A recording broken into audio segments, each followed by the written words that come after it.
High high করছে, গরু বিক্রি হচ্ছে না, খদ্দেরও আসছে না, আতঙ্কে ভুগছে মানুষ। কেন?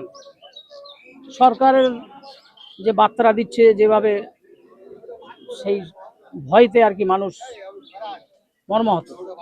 গরু নিয়ে যাওয়ার জন্য আবার ভয় কিসের? গরু নিয়ে গেলে রাস্তাঘাটে ধরছে, কারা? পাবলিক ধরছে, প্রশাসন আটকাচ্ছে। আমার এই 30টা গরু আছে আমার খাটালে। আমরা বিভিন্ন লোন নিয়ে আমরা এই ব্যবসা আরম্ভ করেছি। এখন ভুসির দোকানের চারিদিকে আমাদের সব দেনদার হয়ে আছি আমরা।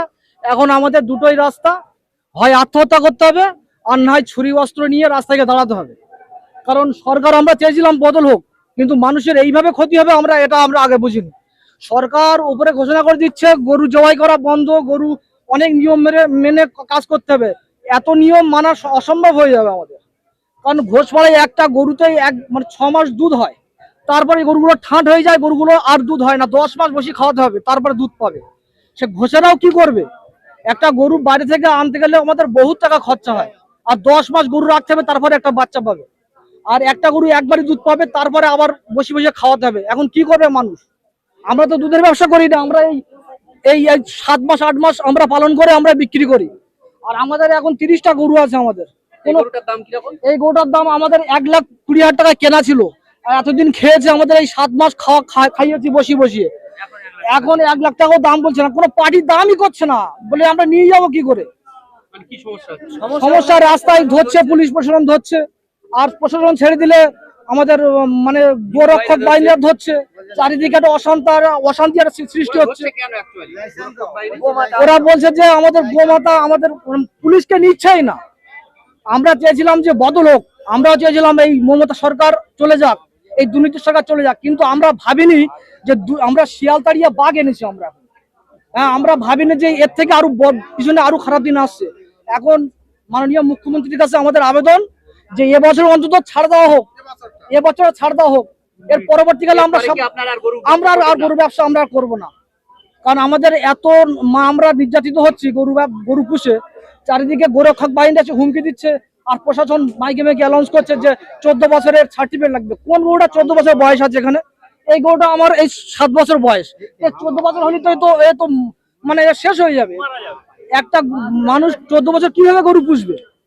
শুধু ওপরে বসে বলে দিলে হবে না, এই গরুর লাইফ বুঝতে গেলে মুখ্যমন্ত্রীকে ভালো করে বুঝতে হবে, তদন্ত করতে হবে যে একটা গরু কতদিন রাখা যায়, কেমন দুধ পায়, এগুলো মুখ্যমন্ত্রী ভালো করে তদন্ত নিয়ে একটা ডিসিশন টানা দরকার ছিল। আমরা মুখ্যমন্ত্রীর কাছে আবেদন করছি যে অন্তত এবছরও ছাড় দেওয়া হোক, তারপরে যেটা পরে চিন্তা আমরা পরে সামলে নেব। হাই হাই করছে, গরু বিক্রি হচ্ছে না, খদ্দেরও আসছে না, আতঙ্কে ভুগছে মানুষ। কেন? সরকারের যে বার্তাটা দিচ্ছে যেভাবে, সেই ভয়তে আর কি মানুষ মর্মাহত। গরু নিয়ে যাওয়ার জন্য আবার ভয় কিসের? গরু নিয়ে গেলে রাস্তাঘাটে ধরছে, কারা? পাবলিক ধরছে, প্রশাসন আটকাচ্ছে। হাটে এত গরু, তারপরেও বিক্রির হাল কি অবস্থা? বিক্রির হাল খুব খারাপ, খদ্দের নেই, খদ্দের আসছে না, পার্টি ভয় করছে, গরু কিনতে ভয় করছে। যারা গরু ব্যবসায়ী আছে তারা আগামী দিনে কি অবস্থান নেবে বলে মনে হয়? ও তো শোনা যাচ্ছে সব আত্মহত্যা করবে। অলরেডি কিছু বিষ মানে পয়জন কেনা হয়ে গেছে, মানুষের খাবে বলে রেডি হয়ে গেছে। লক্ষ লক্ষ কোটি কোটি টাকার সব গরু মানুষের। আর ওই তো হাটে যা দেখছেন, এর 10 গুণ গরু আরো এলাকায় আছে। প্রচুর গরু মানুষ রেখেছে, একটা আশা ভরসা করে, গরিব গুরু জাতপাত নির্বিশেষে, হিন্দু মুসলিম সব রকম মানুষই গরু রেখেছে। মানে খুব মানে তারা মর্মাহত আছে, টেনশনে আছে, টেনশনে ভুগছে। ঈদুল আজহার পরে কি এই গরুর দাম আর এতটা থাকবে বলে মনে করছেন? মনে হচ্ছে না, পড়ে যাবে, গরুর দাম তো পড়ে যাবে। সে গরুর দাম পড়ে যাক, গরু কম দামে বিক্রি হোক, কিন্তু বিক্রি তো হচ্ছে না। যারা গরুওয়ালা গরু পুষেছে, গরুটা বিক্রি করতে চাইছে, দাম কম হোক, কিন্তু গরুটা আমাদের চলে যাক, আমাদের মানে কিছু আসল পয়সাও আসুক, লাভ হোক না হোক। কি মনে করছেন যে এই আইনটা শুধু এই কুরবানির জন্য বলবৎ না 12 মাসের জন্য থাকবে? কি মনে করছেন? সেটা আমি আর মানে বলতে কি করে পারবো, আমি তো বলতে পারবো না। এটা ওপর মহলই জানে কি হবে না হবে। 12 মাস থাকবে কি 12 বছর থাকবে, কি শুধু এই 6-8 দিন কুরবানির জন্য এটা করছে, ওটা তো বলা মুশকিল। ফাইনাল কিছু ডিসিশন পাচ্ছি না আমরা। 2 বছর বলছে যে গরু কুরবানি 14 বছর ছাড়া হবে না। 14 বছর গরু বাঁচে নাকি? শুভেন্দু অধিকারী কোনোদিন গরু পুষেছে? তা গরুর মর্ম বসবে, হ্যাঁ, ও যদি শুভেন্দু অধিকারী গরু পুষতো তাহলে বলতে পারতো যে গরু কতদিন বাঁচে। সেখান তো ওদের নেই, ওদের শুধু রাজনীতি আর হিন্দু মুসলমানের লড়াই বাঁধানো রাজনীতি, শুধু রাজনীতি চালছে আমাদের এই কুরবানির জন্য। এবারে একদম কুরবানির সময় এসে গিয়েছে, এই সময় রায়টা টেনছে কিসের জন্য? ওরা যেটা ইচ্ছা আমাদের মুসলমানের তো সব শেষ করে দিচ্ছে, ওরাই সব শেষ করে দিক ঠিক আছে, কিন্তু আমাদের কুরবানিটা অন্তত ভালোভাবে হোক। কুরবানির পরে যেটা আইন তৈরি করবে সেটা মানে নেওয়া যাবে, কিন্তু এই সময় তো এইভাবে মানে মুসলমানের শেষ করা উচিত হয় না। কিন্তু আপনি বলছেন শুধু মুসলমানে, কিন্তু এখানে তো দেখছি এখানে সবাই আছে, ঘোষ হিন্দু সবাই গরু পুষে কম বেশি, প্রত্যেকেই গরু পুষে রেখেছে। আমাদের এই অঞ্চলে হিন্দু মুসলমান সবার বাড়িতে গেলে গরু পাবে। তাহলে তারা কি করবে এখন? সব দেনার দায়ে প্রত্যেক সপ্তাহে মানে 4,000 5,000 টাকা করে কিস্তি, তারা কোথায় থেকে আনবে আর কোথায় থেকে দেবে? তারা তো সব বাড়ি ছাড়া হতে হবে।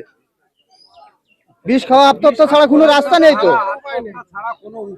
হ্যাঁ কিভাবে চলবে? এর কোনো একটা সমাধান চাই, এটা একটা সমাধান দিক, অন্তত এবারটার জন্য অন্তত সমাধান দিক, যে এবারটা কুরবানি ভালো ভালোই হয়ে যাক, তারপর আইন যেভাবে লাগু করবে সেইভাবেই আমরা মেনে নেবো। এবারটাই অন্তত আমাদের সুযোগটা দিক। গতকাল দেখা গেছে ভাঙড় বামুনিয়াতে হ্যাঁ। একটা হিন্দু পরিবারের মানুষ গরুর ব্যবসায়ী কিন্তু কালকে হঠাৎ স্টক করে কি করবে ভাই? শুধু দাঁড়িয়ে আছি মানুষ হলে, আমাদের মধ্যে কি হচ্ছে সেটা ওপর আল্লাহ জানে। যে আমরা তো সিদ্ধ হয়ে যাচ্ছি, আমার দেনদার জড়ো জড়ো হয়ে রয়েছি, আমরা সব দেনার বোঝা মাথায় নিয়ে সব ঘুরে বেড়াচ্ছি। তাহলে আমরা শুধু কিভাবে? এই ভুসির দোকানে এত টাকা দেনা, এই লোনের টাকা এত টাকা দেনা, আমাদের কিস্তি আছে, আমরা কোথায় তো দেবো? সে টাকাগুলো কোথায় থেকে আসবে? আমাদের তো বাড়তি জমি জায়গাও নেই, আমরা গরিব মানুষ, এই গরু চাষ করেই খাই। তাহলে আমাদের কোথায় থেকে আসবে? গরুগুলো যদি বিক্রি হয়, হ্যাঁ তাহলে শুভেন্দু অধিকারী গরুগুলো আমাদের লিখ, সরকার থেকে আমাদের টাকা দিক। কোনো সমর্থন নেই, কিচ্ছু নেই, আমরা লাস্টে কি করে খাবো? এই গরু 1,30,000 বলে, সেই গরু 50,000ও নিচ্ছে না, তাহলে আমাদের মৃত্যু ছাড়া কিচ্ছু নেই, গলায় দড়ি দিতে হবে। আমার বাড়ির বাচ্চা, ছোট ছোট বাচ্চা আছে, এর জীবনে মরে যাওয়ার থেকে বেঁচে থাকতে মরে যাওয়াই ভালো। বলো আমরা কি করে খাবো? শুভেন্দু দাদা কি এমন একটা কাজ করেছে, যদি 1 মাস সময় দিত, 2 মাস সময় দিত, সেই ভেবে আমরা বেঁচে কিনে নেয় আর জীবনের মতো ব্যবসা নাই আমরা না করতাম। আমি কি করে খাবো আমরা? বলো, আমরা জীবনে আর বাড়ি যাবো না, গলায় দড়ি দেবো না, বিষ খাবো, কি করবো? এই কষ্ট থাকে মরা ভালো, আর কি করবো? আপনি গরু আনছিলেন? হ্যাঁ আমি গরু আনছিলাম, আমাদের 14টা গরু ধরে নিয়ে 40,000 টাকা ড্যামারাজ দিয়ে আমাকে আসতে হয়েছে। এটা পিয়ালি থেকে। পিয়ালি, হ্যাঁ। ওই দেশে হিন্দু ছেলেরা বলে আমাদের গোমাতা খাওয়া যাবে না, গোমাতা খেলে আমাদের মা এতদিন ধরে খেয়েছো, আর খাওয়া যাবে না, খেলে মোটামুটি এবার তোমাদের খাবো বলে আমাদের মেরে ধরে গরুগুলো লাভিয়ে কেড়ে নিয়েছে। আবার তারপর লাস্টে ওখানকার কিছু নেতা সাতা এসে গরুগুলো আমাদের ফেরত দিয়েছে, কিছু পয়সা করে দিয়ে। হ্যাঁ, পুলিশ প্রশাসনকে আপনারা পুলিশ প্রশাসন আমাদের বলছে কারো জানাতে হবে না, তোরা যা চলে যা, আর আসবি না এখানে। তারপরে আপনারা পুলিশকে জানাননি? না, আমরা পুলিশের আর জানাইনি, আমাদের গরু ছেড়ে দিয়েছে বলে আর জানাইনি, চলে এসেছি। এইসব গরুতে এইসব দাঁড়িয়ে আছে, এখন আর বেশি পাচ্ছি না, কেউ আর নিচ্ছে না। সেই দিনে আনলে কিন্তু আমার বিক্রি হয়ে যেত। এখন আমার দেনা এক্ষুনি 10 লাখ টাকার দেনা, বাড়ি গরু আছে সেও বেচতে পারছে না, লাস্টে আমার বাড়ি ছেড়ে চলে যেতে হবে। এই আমার কথা, আর বলার কিছু নেই।